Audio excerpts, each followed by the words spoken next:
Fala pessoal, seja bem-vindo ao canal Vida Pós-Culto. Eu me chamo Edson Vargas e a proposta deste canal é aprendermos juntos a manifestar uma vida cristã fora do prédio da igreja. Enfim, hoje nós chegamos aí no terceiro vídeo da série Panorama Bíblico. Nós já falamos a origem do nome, como que a Bíblia foi organizada, quais são os autores de cada livro da Bíblia. Estudamos um pouco sobre o cânon, tanto do Antigo quanto do Novo Testamento, e também no vídeo da semana passada estudamos como que Deus inspirou os autores. Porém, você já se perguntou por que existe tantas traduções da Bíblia e qual delas é a melhor tradução? Essas Bíblias que eu passei aqui no começo, cada uma é uma versão diferente, não é? Qual delas é a melhor? Em 1526, William Tyndale, ele traduziu o Novo Testamento para o inglês diretamente aí do grego. Esse ato de coragem levou ele a uma perseguição e eventualmente ele foi assassinado. Mas por que uma tradução era tão importante naquela época? Porque o que ele acreditava era que cada pessoa deveria ter aí acesso à palavra de Deus em sua própria língua. Então, qual é a importância das traduções da Bíblia? É isso que nós vamos ver nesse vídeo de hoje e qual a tradução melhor para aplicar em cada contexto da nossa vida. Enfim, a tradução da Bíblia ela é essencial porque, como afirmou aí o Eugênio Nida, né, que é um renomado aí linguista e teórico da tradução, o propósito de traduzir a Bíblia é tornar a palavra de Deus compreensível aí para o maior número possível de pessoas. O que nós precisamos entender é que cada tradução ela vai carregar aí nuances e tradições ou diferenças linguísticas que vai ajudar a adaptar o texto às necessidades aí culturais e também linguísticas de um povo específico. Sem uma tradução da Bíblia, o acesso a essa Bíblia seria ilimitado a somente quem entende os idiomas originais, não é? Que é o grego, o aramaico e também o hebraico. O problema é que todas essas línguas são línguas que ninguém mais fala. Por exemplo, o hebraico clássico já havia sido esquecido pelos judeus na Babilônia. Quando eles voltaram da Babilônia para Israel, eles não falavam mais hebraico, mas falavam aramaico. Porém, esse aramaico, também do tempo de Jesus, se misturou ali com o árabe e pouquíssimos grupos de pessoas hoje se comunicam por aramaico. Ele quase não existe mais. E o grego que foi escrito o Novo Testamento, que é o grego koiné ou o grego helenístico, ele sofreu aí uma grande adaptação com o tempo, sendo influenciado aí por outras línguas. Então o grego que nós temos hoje não é o mesmo grego da época de Jesus. Logo, para que possamos entender a Bíblia em sua integralidade, nós precisamos de traduções. Então, mas como confiar nas traduções que nós temos? Bem, quando nós agradecemos a alguma pessoa por algum motivo, por exemplo, quando você agradece a alguém num caixa de supermercado, ela vai te responder, ou ela pode te responder de várias formas diferentes, querendo dizer a mesma coisa. Algumas pessoas vão te responder de nada, outras pessoas vão responder por nada, outras pessoas vão responder não há de quê, outras pessoas vão responder sem problema. Então vai sempre existir várias maneiras de dizer a mesma coisa, mas com formas diferentes, não é? O que nós precisamos levar em conta é que nos últimos 50 anos houve aí uma explosão de conhecimento de forma global. Então houve aí um avanço grande na arqueologia, não é, que levou aí a descobertas de muitos novos textos e também de novos fragmentos de textos bíblicos. O avanço aí da lexicologia, não é, que é a ciência que estuda as palavras, ela ajudou aí na compreensão maior e melhor dos textos. A velocidade da comunicação, ela acelerou também as mudanças que ocorrem dentro de uma língua. Por exemplo, na nossa língua, o português, antigamente nós falávamos vós me ser, e foi mudando até hoje você falar na escrita só um V e C e todo mundo entende. Então tudo isso torna necessário aí rever as traduções, não é? As traduções antigas, e incentivar aí o desenvolvimento de novas versões e também de paráfrases, que nós vamos aprender o que é um pouco mais na frente. Então nós podemos confiar nos especialistas que fiscalizam essas traduções bíblicas? Sim, é claro que nós podemos, porque eles vão seguir aí critérios rigorosos, não é, de precisão e também de fidelidade aos textos originais. Esses especialistas, eles geralmente são formados, são doutores em teologia, também em linguística, não é? Eles sempre vão trabalhar em equipe, nunca vão trabalhar sozinho. Eles vão revisar aí e vão comparar diferentes manuscritos antigos. Não é? Essas traduções, elas vão passar aí por várias revisões para garantir que qualquer nova descoberta ou também uma melhoria na compreensão do texto original seja incorporada nessa versão, para garantir aí uma clareza, mas também uma fidelidade à mensagem original. Então uma tradução, ela pode levar aí em média entre 5 a 15 anos para ficar pronta. Então é bastante tempo para que essa tradução seja revisada, seja corrigida e também seja atualizada. Bem, então quais são as principais ou as mais confiáveis traduções que nós temos em língua portuguesa? Anote aí. A primeira é a Almeida Revista e Corrigida, né, a ARC.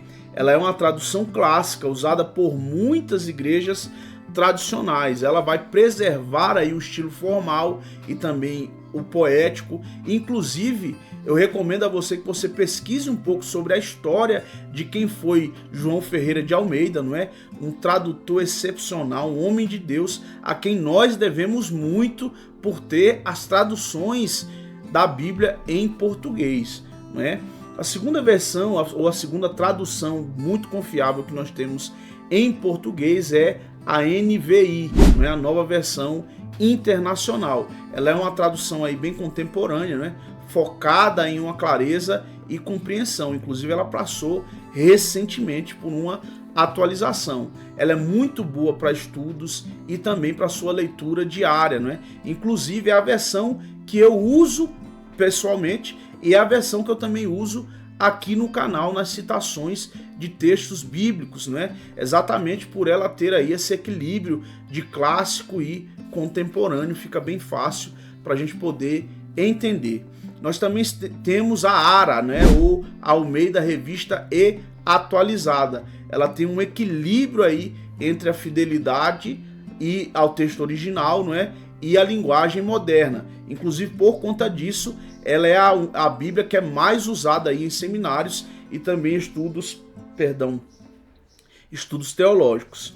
Também nós temos, não é, a queridinha aí de todo novo convertido, a Nova Tradução na Linguagem de Hoje, ou a NTLH. Ela é uma tradução aí mais acessível, né, com a linguagem aí bem simplificada, ideal para novos leitores da Bíblia. Inclusive, é essa versão que eu uso com a minha filha, não é? A Nova Tradução na Linguagem de Hoje, por conta da sua clareza. Nós também temos aí a NVT, a Nova Versão Transformadora, não é? Que é uma tradução aí bem contemporânea que busca aí equilibrar essa precisão de clareza, utilizando uma linguagem aí acessível e bem moderna, sem sacrificar, é claro, a fidelidade aí ao texto original. Ela é ideal aí para devocional e também para o seu estudo pessoal, porque ela vai te proporcionar aí uma compreensão mais fácil e um pouco fluida aí do texto bíblico, não é? O que nós também temos são as paráfrases da Bíblia, que não é bem uma tradução, mas ela é uma adaptação aí do texto bíblico em uma linguagem um pouco mais acessível, não é? Com o objetivo de tornar aí a mensagem mais clara e compreensível, né? Diferente das traduções que eu citei agora há pouco, ele que busca ser mais fiel ao texto original, as paráfrases, elas vão priorizar aí a comunicação da ideia central do texto. Então Então ela vai pegar o sentido do texto, ela vai extrair esse sentido e vai dar para você, mesmo aí que isso envolva aí uma simplificação ou uma adaptação aí da linguagem, né? Observe só esse exemplo claro para você entender aí a diferença entre uma tradução e uma paráfrase, não é? Na NVI, em João 3,16 vai estar escrito da seguinte maneira: porque Deus tanto amou o mundo que deu o seu Filho unigênito, para que todo o que nele crê não pereça, mas tenha a vida eterna. Algumas pessoas, principalmente crianças ou pessoas que não têm o hábito de leitura, vão se complicar um pouco aqui sobre o tal. Da onde é o tal, né? Porque Deus tanto amou. Como assim? Tanto amou? Qual a quantidade? Por exemplo, Filho unigênito. O que é unigênito, né? Para que todo aquele que nele crê não pereça. Não pereça como? Então, a Bíblia, por exemplo, que ela é uma paráfrase, a mensagem, por exemplo, ela vai estar da seguinte maneira, né? A paráfrase chamada A Mensagem vai estar dizendo da seguinte maneira, o mesmo versículo, João 3,16. Este é o modo como Deus amou o mundo. Ele deu seu Filho, seu único Filho, e esta é a razão, para que ninguém precise ser condenado. Por meio dele, qualquer um pode ter uma vida plena e eterna. Você está vendo aí como que o texto mudou bastante aí do original, mas ele trouxe uma visão bem simplificada, ou seja, bem explicadinha do versículo. Então, em português, nós vamos ter aí duas excelentes paráfrases, né? Que é a Mensagem e também a Bíblia Viva. Apesar de ser uma boa opção aí para uma leitura casual, não é? Para um devocional, por exemplo, para você ler para uma criança, para você ler para alguém que não tem um hábito de leitura ou que não tem pouco envolvimento com a palavra de Deus, é excelente. Porém, ela não pode substituir jamais aí o estudo aprofundado, não é? Não pode substituir os textos ou as traduções mais fiéis, porque é nessas traduções que você vai ter aí uma análise melhor, tanto teológica quanto mais fiel do texto. Então, como escolher uma tradução ou uma boa tradução para mim? Segundo Gordon Fee, que é um conhecido teólogo, ele vai afirmar o seguinte: escolha a tradução que melhor se adapte ao seu propósito, seja para estudo profundo ou para leitura devocional.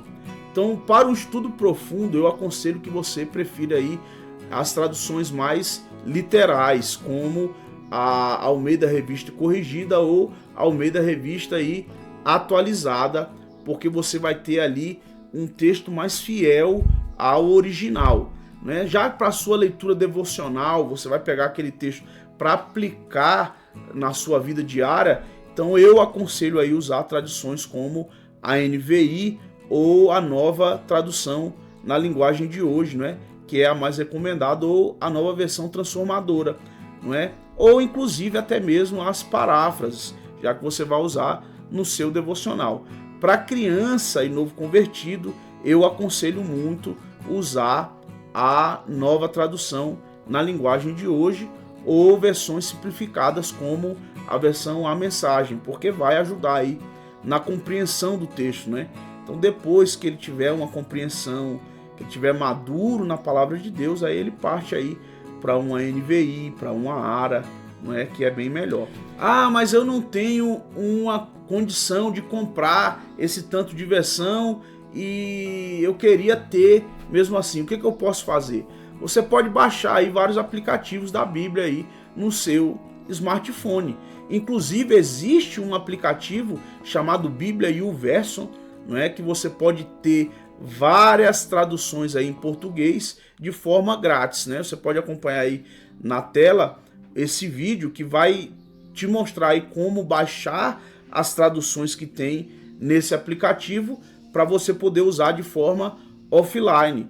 Inclusive esse aplicativo também tem, além de Bíblias, ele vai ter vários outros recursos aí, como devocional, também alguns estudos diários para te ajudar a compreender melhor a palavra de Deus. Então nós chegamos até aqui e entendemos que existe traduções, o porquê dessas traduções, vemos quais são as principais traduções em português, entendemos a diferença entre tradução e paráfrase, mas e agora, existe tradução não confiável?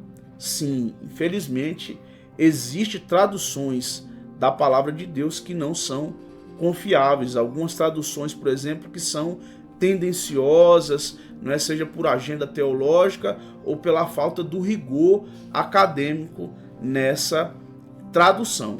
Um exemplo bem claro que nós temos é a tradução do Novo Mundo, não é, que é usado aí pelas Testemunhas de Jeová. Ela é muito criticada aí no meio acadêmico, não é, devido a certas traduções que parecem sustentar ou ter sido feitas para sustentar algumas doutrinas específicas dos Testemunhas de Jeová. Philip Comfort, um estudioso aí do Novo Testamento, ele vai dizer o seguinte, que existe um perigo nas traduções não confiáveis, é que elas podem distorcer a mensagem original. E é o que acontece na tradução do Novo Mundo. Olha só essa diferença nesses versículos que tem entre a NVI e a tradução do Novo Mundo. Em João, o Evangelho de João, capítulo 1, versículo 1, a NVI vai dizer: no princípio era aquele que é a palavra. Ele estava com Deus e era Deus. Na tradução do Novo Mundo, esse mesmo versículo vai estar escrito da seguinte maneira: no princípio era a palavra, e a palavra estava com Deus, e a palavra era um Deus. A NVI e outras traduções sérias vai afirmar que a palavra, não é, Jesus é Deus. Enquanto a Bíblia ou a tradução do Novo Mundo, usado aí pelos Testemunhos de Jeová, vai traduzir como a palavra era um Deus, com D minúsculo, sugerindo que Jesus ele não é plenamente Deus, o que vai contra a base, a principal base da doutrina cristã, em entender que Cristo é Deus. Outra comparação clara aí está em Colossenses capítulo 1, versículo 15 e 16, que na NVI diz o seguinte: ele é a imagem do Deus invisível, o primogênito de toda a criação, pois nele foram criadas todas as coisas nos céus e na terra, as visíveis e as invisíveis, seja tronos ou soberanias, poderes ou autoridades. Todas as coisas foram criadas por ele e para ele. Então, na tradução do Novo Mundo, olha só o que vai dizer o mesmo versículo aí em Colossenses 1, versículo 15 e 16. Ele é a imagem do Deus invisível, o primogênito de toda a criação, pois por meio dele foram criadas todas as outras coisas nos céus e na terra, as coisas visíveis e as coisas invisíveis, quer sejam tronos, quer domínios, quer governos, quer autoridades. Todas as outras coisas foram criadas por meio dele e para ele. Enfim, a palavra outras, na tradução do Novo Mundo, ela foi aqui adicionada, né, na versão, sugerindo que Jesus, ele também foi criado, não é? E não é o criador de todas as coisas, mas ele é o criador das coisas a partir dele. Então, dando a ideia aí de que Jesus foi criado e não é o eterno e divino, e não é eterno e divino como Deus. Então, quando você for comprar uma versão de uma Bíblia, pesquise, tá certo? Veja como ela foi elaborada, por quem ela foi elaborada, pesquise sobre a editora dessa Bíblia, para que você tenha aí uma tradução fiel aos textos originais. Então, entender as diferentes traduções, ela é crucial aí para aprofundar a nossa relação com a palavra de Deus. Como disse aí o salmista no Salmo 119, no versículo 105, que diz: lâmpada para os meus pés é a tua palavra e luz para o meu caminho. Por isso, escolha a tradução que melhor ilumina aí o seu caminho. Procure uma tradução fiel. na indicação aí de leitura do vídeo de hoje, eu quero indicar aí o livro, não é, Introdução à Interpretação Bíblica, de William Clay, Craig Blomberg e Robert Hubbard, né? Publicado aí pela editora Thomas Nelson. Por favor, Thomas Nelson, me patrocina, não estou pedindo nada, só me patrocina, um livro por mês, não custa nada, né? Ela é um guia aí, esse livro é um guia fundamental para entender como interpretar a Bíblia aí de uma forma precisa e bem responsável, né? Aqui você vai aprender, por exemplo, métodos de interpretação, você vai entender aí, conhecer contextos históricos e também contextos culturais. Você vai entender um pouco sobre isso que eu falei hoje nesse vídeo, sobre traduções, né, como usar a Bíblia nos dias de hoje, como aplicar também esses ensinamentos. É um livro aí bem robusto, né? Nós vemos que caiu aqui meu globinho. É um livro aí bem robusto, mas para quem ama a Bíblia, é um livro aí bem indispensável. Ele tem aí quase 900 páginas, mas é excelente, tá certo? Então, você gostou desse conteúdo, tá? No link da descrição desse vídeo tem o link aí dos outros vídeos da série Panorama Bíblico. Então, não se esqueça de se inscrever no canal, curtir o vídeo, compartilhar com seus amigos e ativar o sininho. No próximo vídeo nós vamos aí explorar um pouco sobre como estudar a Bíblia de forma eficiente. Então conto com você. Até mais. Valeu!